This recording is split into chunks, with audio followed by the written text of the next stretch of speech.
Pemirsa, selamat bertemu kembali dalam acara CEO Talks, sebuah acara menampilkan para CEO terbaik di Indonesia. Mereka adalah para pahlawan bangsa yang telah membuka lapangan pekerjaan, mendorong pertumbuhan ekonomi, dan menciptakan pemerataan. Ikuti perbincangan saya dengan Priyono Sugiarto, CEO PT Astra International Tbk.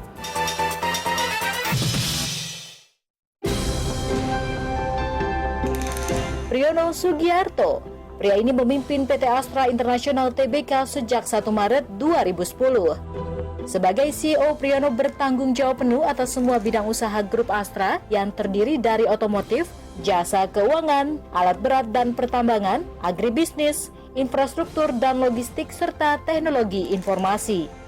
Berbekal ide besar membawa Astra menjadi kebanggaan bangsa, Priyono menempuh langkah-langkah strategis. Ia menjadikan Astra sebagai perusahaan dengan laba bersih serta aset yang terus meningkat dari tahun ke tahun. Usaha kerasnya ini membuat Priyono diganjar penghargaan Asia Business Leader of the Year Award 2014 yang merupakan CEO pertama dari Indonesia yang memperoleh penghargaan bergengsi ini setelah menyisihkan lebih dari 1.000 CEO Asia lainnya.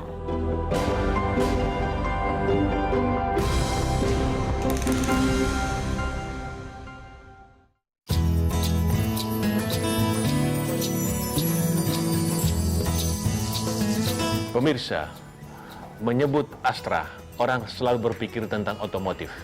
Karena ketika di jalan raya, kiri kanan kita pasti melihat ada produk Toyota Kijang, ada Daihatsu. Tetapi PT Astra International Tbk bukan hanya otomotif. Bagaimana persisnya? Sudah ada bersama saya Bapak Priyono Sugiarto, CEO PT Astra International Tbk. Pak Pri, Astra kan bukan cuma otomotif. Ini bagaimana? Katanya ada 6 lini bisnis, ada sekitar 180-an perusahaan. Ini bagaimana sesungguhnya kondisi PT Astra? Jadi begini Pak Primus, kami memang mempunyai 6 lini bisnis, di mana otomotif tetap menjadi bisnis inti. Karena pada hari ini otomotif sekitar 42%. Kontribusi terhadap pendapatan? Terhadap pendapatan. Bukan pendapatan bersih saja, tetapi terhadap profit juga? Profit, demikian. Tetapi masih ada sekitar 20% dari alat berat pertambangan, ya. Masih ada 11% dari divisi agribisnis. Dan kami juga jangan lupa mempunyai infrastruktur logistik dan juga jasa keuangan. Jadi kombinasi itulah. Kalau mungkin kenapa Astra itu terkenal dengan otomotif, ya karena mungkin yang lebih mudah dikenal dan mudah mungkin diingat adalah merek-merek Astra. Tetapi memang ada satu perubahan yang saya katakan cukup mendalam. Astra 12-13 tahun yang lalu pun masih 80% lebih itu otomotif. 80%, sekarang tinggal 50%. Ya, memang by design kami menginginkan adanya satu diversifikasi ke arah lain yang saya rasa harus sesuai juga dengan pembangunan Indonesia. Bagaimana kekuatan lini bisnis 5 yang lain itu? Mana yang kira-kira sudah cukup kontribusinya? Apakah agribisnis ataukah keuangan? Tadi saya katakan divisi keuangan itu 18-20% dari Astra.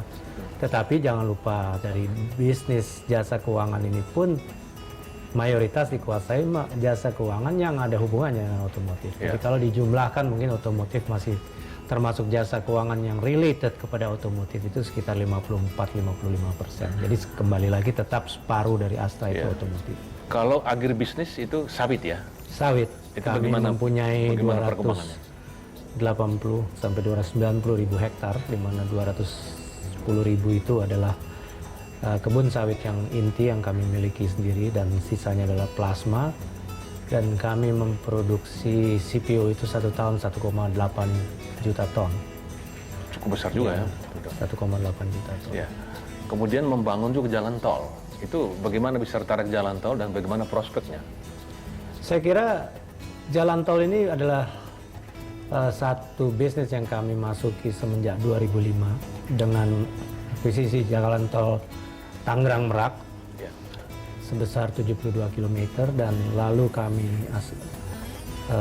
membuat jalan tol lagi Kunciran Serpong yang sedang dalam proses, dan yang terakhir yang paling kini adalah sebenarnya Kertosono Mojokerto sepanjang 40,5 kilometer, di mana seksi pertama sebesar 14,5 kilometer sudah kami resmikan di bulan Oktober yang lalu. Dan saya kira dengan semangat membangun jalan tol ini, semangat membangun infrastruktur Indonesia yang dibutuhkan oleh siapapun di Indonesia, dan seiring juga dengan pembangunan negeri kita ini. Tapi itu kan slow yielding, Pak. Apakah yang sudah dibangun sudah memberikan keuntungan? Saya kira ginilah, kita harus melihatnya jangka menengah, jangka panjang. Tidak bisa bisnis Astra itu dilihat dari short term. Dan karena kami yakin dengan masa depan Indonesia, terutama di daerah-daerah seperti yang kami bangun di Jawa Timur, kami percaya bahwa jalan tol ini pun akan suatu saat akan mendatangkan return yang baik untuk bisnis Astra itu sendiri. Sekarang ini kan pemerintah kita betul-betul mendorong pembangunan jalan tol di samping rel kereta, pelabuhan dan bandara. Nah, kembali kepada otomotif ini kan, walaupun sektor lain bertumbuh, tapi otomotif kan terus bertumbuh juga. Kan begitu, Pak? Barangkali ada produk-produk baru yang dikembangkan, atau tetap Kijang ini akan menjadi yang... Sebenarnya bukan Kijang saja. Jadi itu satu fenomena khusus lah. Kijang kan dilahirkan sekitar tahun 1976, pada saat itu masih Kijang terpal.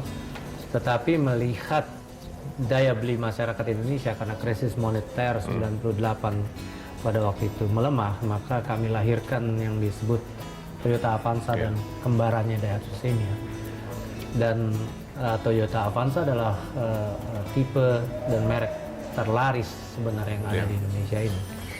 Jadi kalau kita lihat perkembangannya sekarang ini yang disebut MPV di low segment itu adalah sekitar 35% dari Indonesian market, dan di mana Avanza dan Xenia itu adalah juaranya. Dan ternyata perusahaan otomotif Astra ini sudah mengekspor ya.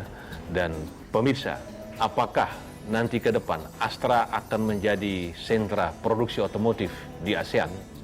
Nantikan penjelasan setelah yang satu ini.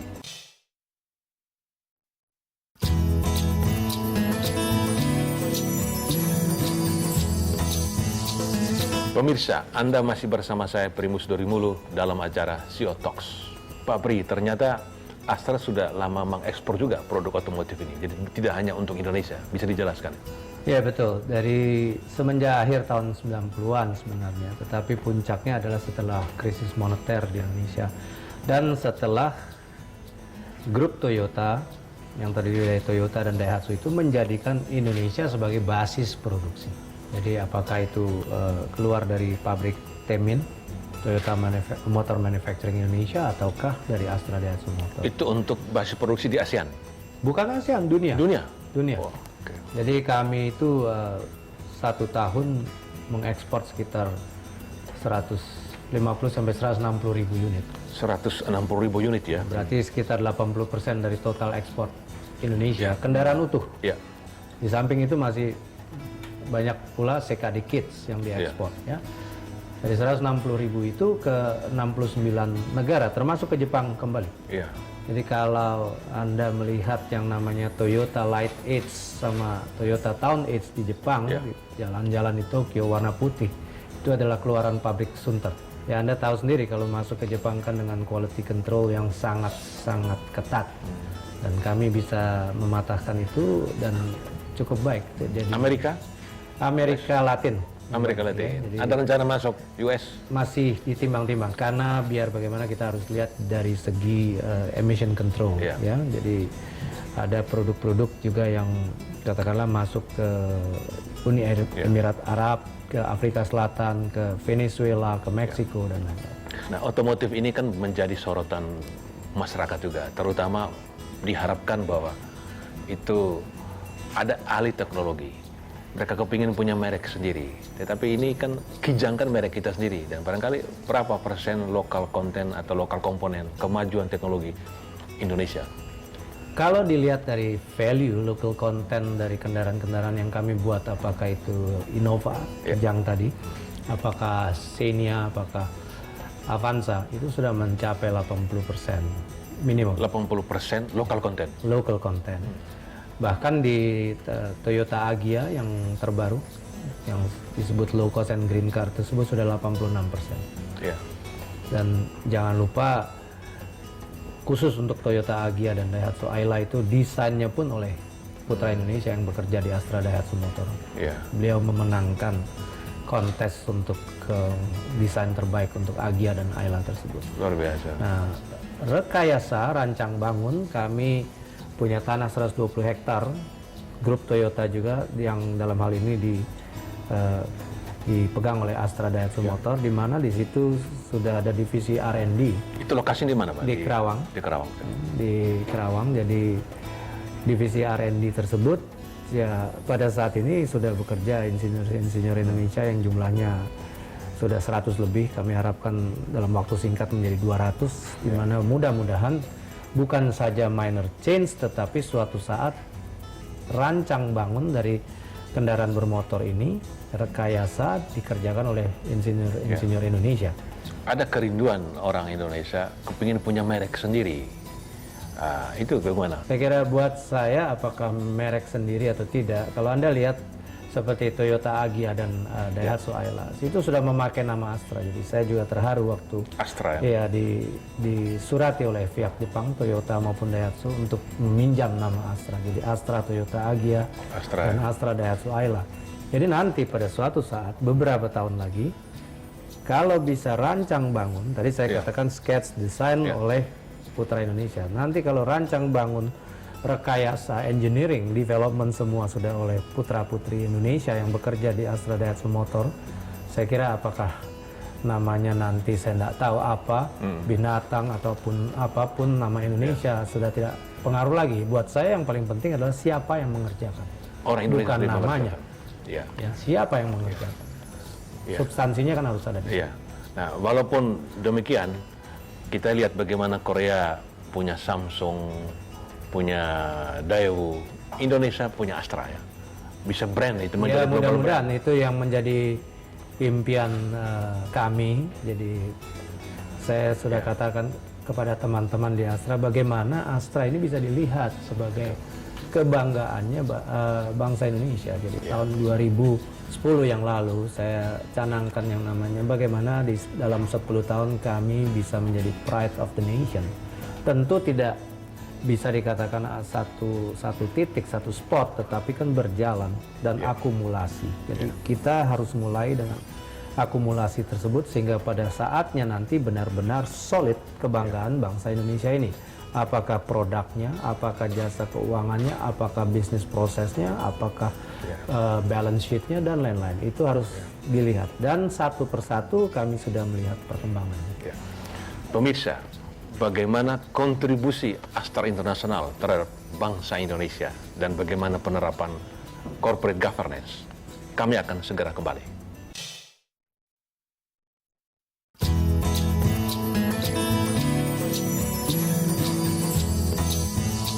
Pemirsa, Anda masih bersama saya Primus Dorimulu dalam acara CEO Talks. Pak Pri, ternyata R&D sudah dipindahkan ke Indonesia, ke Astra dari Jepang. Itu bisa dijelaskan pengaruhnya terhadap perkembangan Astra dan Indonesia tentu saja. Ya, saya kira itu adalah satu impian buat bangsa kita ini. Suatu hari dapat membuat kendaraan bermotor 4 roda yang syarat teknologi kan sebenarnya. Orang tahu ini syarat teknologi. Jadi prosesnya itu ada. Jadi waktu Astra Toyota Agya dan Astra Daihatsu Ayla itu diperkenalkan atau untuk sebagai low cost and green car Indonesia, itu pada saat itu ada 4 hal yang penting yang saya kemukakan pada saat itu, pada saat peluncurannya. Yang pertama adalah desain daripada kendaraan tersebut adalah oleh seorang engineer yang bekerja di Astra Daihatsu Motor. Yang kedua, dari lahir kendaraan bermotor tersebut sudah mempunyai kandungan lokal 85%. Biasanya orang pada akhir daripada siklusnya ini dari awal. Yang ketiga, jangan lupa bahwa pertama kali saya katakan tadi sampai terharu saya menerima surat permintaan untuk mencantumkan nama Astra. Dan yang keempat, pada saat bersamaan tadi R&D untuk Daihatsu, untuk grup Toyota pindah ke Indonesia. Dan pada saat ini engineers kami orang Indonesia itu banyak yang ditrain di Jepang Sehingga nanti ada beberapa produk sebenarnya seperti Luxio di mana minor change-nya pun sudah dikerjakan oleh insinyur-insinyur Indonesia. Tetapi harapan kami suatu saat dan mudah-mudahan tidak lebih lama dari 5 tahun dari sekarang, bahkan nanti adalah rancang bangun keseluruhan model itu ada di Indonesia untuk produk-produk yang untuk Indonesia. Baik, Pak. Nah, apa kontribusi Astra terhadap bangsa ini? Kalau lihat bahwa produksi otomotif sudah cukup ada kemajuan, memberi kontribusi kepada semuanya, termasuk kepada Astra sendiri, prinsipal tentu saja. Tapi bagaimana kontribusi Astra terhadap bangsa? Kalau di otomotif itu kita harus bedakan 4 roda dan 2 roda. Ya. Ya, pasar otomotif yang 1,2 juta itu juga bisa menciptakan lapangan kerja secara direct sekitar 1,2 juta. Pasar otomotif 2 roda yang hampir 8 juta, 7,8, 7,9 juta bisa menciptakan direct labor sebesar hampir 300 ribu. Kalau Anda kalikan 4 berapa juta? Kontribusi dari penerimaan pajak, ya. Lalu juga tanggung jawab sosial yang dilakukan oleh Astra. Astra melakukan tanggung jawab sosial ini sincere dari hati-hati kami, dari lubuk hati yang paling dalam. Kami selalu mempunyai 4 pilar dan kami tidak lari dari 4 pilar tersebut. Pilar edukasi, pilar lingkungan hidup, pengembangan usaha kecil menengah, maupun pilar kesehatan. Ini yang kami dengungkan dan bukan didengungkan saja, tetapi dilakukan oleh 183 perusahaan yang bergabung di Astra dengan karyawan yang sekarang jumlahnya sudah 218.127 beserta 9 yayasan. Kontribusi 9 yayasan, 9 yayasan yang 18.000 karyawan, karyawan 218.127 beserta 9 yayasan. 9 yayasan ini ada yang sudah berumur 40 tahun. Karena itu kami baru meluncurkan 40 tahun CSR Astra. Yeah. Karena memang semenjak tahun 1974 founding father kami, Om William sudah mengatakan Anda harus sejahtera bersama bangsa ini. Jadi pada tahun itu pula dibuat yang namanya Yayasan Toyota dan Astra yang sampai hari ini masih berfungsi. Lalu kami ada Yayasan Dana Bakti Astra yang sudah berusia 33 tahun, bilang 34 tahun, dan itu istilahnya memberikan kontribusi kepada lebih dari 8.500 usaha kecil menengah. Iya, itu luar biasa, Pak. 218 karyawan ditambah vendor itu sudah bisa jutaan ya, karyawan. Tentu. Jutaan tentu. Ya. Kalau kita kalikan 3 kalikan 4 saja direct langsung di Astra sudah biasa. 1 juta. Dan tadi yayasan terakhir ada Satu Indonesia ya. Semua kegiatan tanggung jawab sosial dipayungi oleh Satu Indonesia, dan seperti Pak Primus ketahui kami sudah melaksanakan yang namanya Satu Indonesia Awards ini untuk tahun kelima. Tahun kelima. Betul. Tahun ini tahun kelima, dan itu kami menjaring setiap tahun itu bukan main.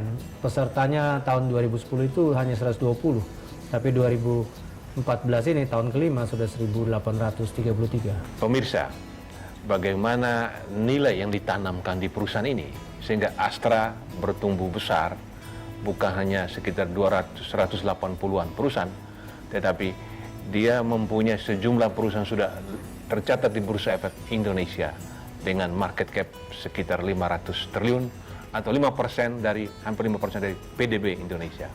Nantikan penjelasan setelah yang satu ini.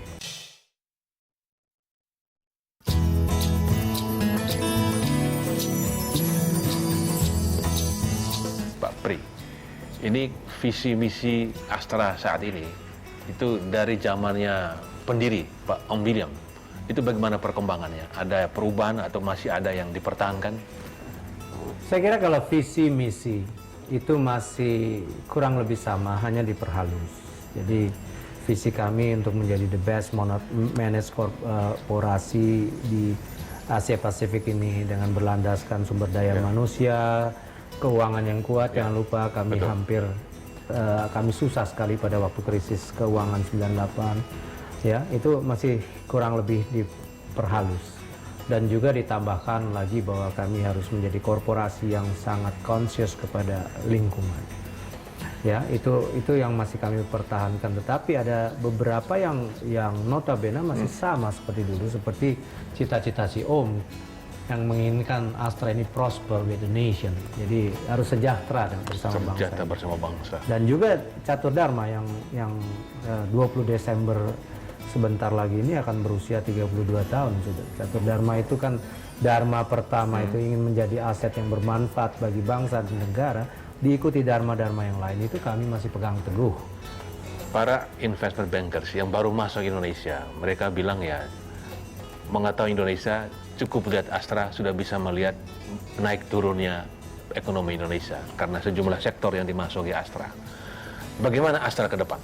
Pada waktu kami mencanangkan Pride of the Nation pada bulan Juni 2010, ya 4 tahun setengah yang lalu. Jadi saya kira ada satu target yang ingin dicapai di 3-4 tahun yang pertama adalah bagaimana building the foundation, ya, dengan yang kami sebut strategic triple P roadmap. Kita benahi portfolionya, kita benahi people-nya, kita benahi public contribution-nya. Itu sudah kami lewati. Sekarang memasuki tahun 2014 ini, ya, setelah 4 tahun jalan ke tahun kelima, kami masuk kepada journey to the next level and the next landscape. Ya, kalau Anda lihat ada bisnis-bisnis baru yang masuk, seperti asuransi jiwa, joint venture kami dengan Aviva, Astra Aviva Life, ya. Kami masuk ke properti dengan penjualan Ananda Maya Residences di Jalan Jenderal Sudirman. Sebentar lagi United Tractor, kalau tidak ada halangan, mudah-mudahan kami akan mengakuisisi satu perusahaan konstruksi. Ya, ini semua adalah persiapan-persiapan agar kami lebih solid untuk menapak, sehingga produk-produk ataupun layanan-layanan yang kami lakukan adalah semuanya towards pride of the nation. Beberapa pekan lalu atau mungkin sebulan lalu, Anda mendapat award Asia Business Leader of the Year Award, ya, dari CNBC. Ini capaian luar biasa setelah Anda bekerja 25 tahun dan hampir 5 tahun menjadi CEO. Bagaimana bisa mencapai ini? Saya kira Anda harus tahu, kami bekerja bukan untuk mendapatkan award. Jadi kalau pada akhirnya kami mendapatkan awards yang seprestisius itu adalah sesuatu anugerah yang dari Tuhan yang harus kita syukuri. Jadi ya itu pencapaian yang harus saya syukuri sepanjang karir yang ada, yang selama ini saya lakukan. Dan seperti dikatakan tadi, hampir 5 tahun saya menjadi CEO Astra. Sudah lama menjadi profesional, apa kira-kira yang belum dicapai yang ingin dikejar oleh Anda? Mungkin DNA saya adalah sebagai profesional. Ya, jadi saya ini sudah semenjak saya selesai kuliah, saya bekerja satu perusahaan sebelum saya pindah ke Astra, dan ini adalah satu, menurut saya DNA saya adalah sebagai profesional. Ya dijalankan saja karena masih. Tapi kebanyakan CEO yang dari Astra begitu berhenti jadi entrepreneur, Pak. Jangan lupa apa yang kami semua lakukan ini sebagai CEO atau director dari Astra ini sebenarnya tidak terlepas dari entrepreneurship. Jadi kalau kami katakan bahwa ingin merambah ke bisnis-bisnis yang lain, ke properti tadi, ke asuransi jiwa, ke konstruksi dan lain-lain, itu ada hubungannya dengan entrepreneurship.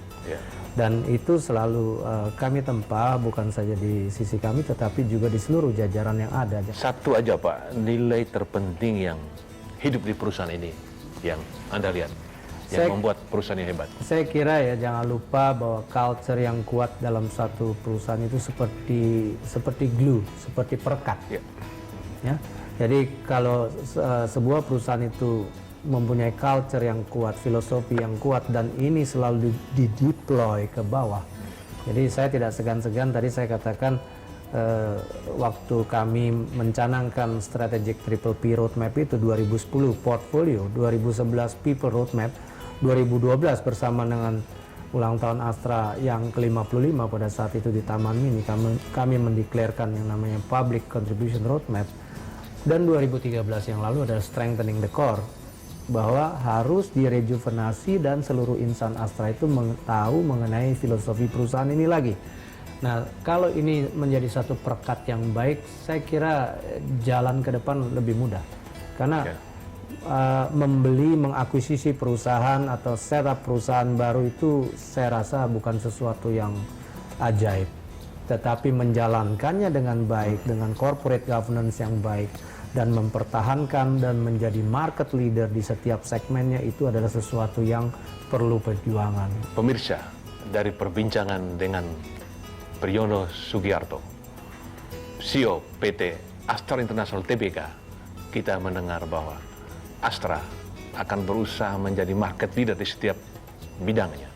Dan ke depan Astra akan berusaha untuk terus menjadi kebanggaan nasional dan berusaha sejahtera bersama rakyat. Kita jumpa lagi dalam CEO Talks berikutnya.